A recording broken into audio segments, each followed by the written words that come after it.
The character of Monk is a detective, which of course we've seen before, but he's kind of an unlikely hero.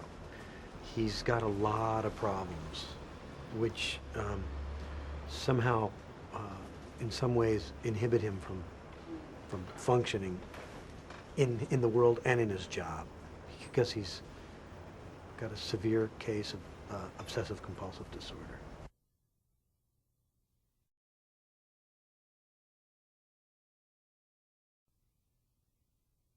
He has an amazing ability to, I think it has to do with his attention to detail, which gives him this ability to read people and to read an environment, a crime scene, for example, and to see things that other people don't see. And his mind, the way his mind works, sort of like Sherlock Holmes, it's all about the logic of how things happen and why they happen. So it's his attention to detail.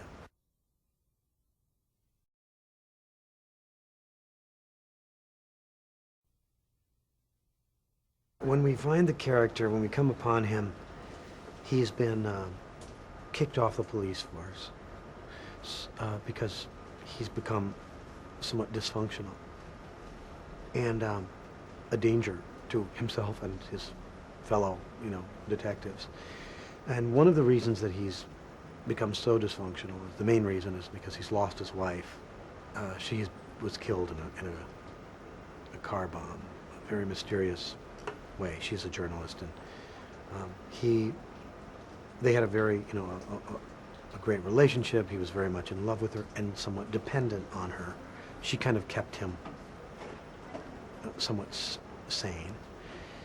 And since her death, he hasn't been able to really face the loss of her, and he hasn't been able to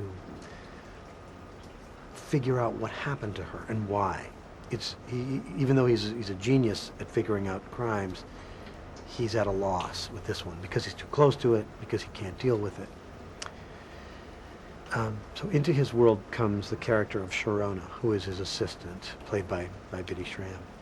And she is his kind of right hand, left hand. She was a nurse. She's now taken over being his assistant and helping him.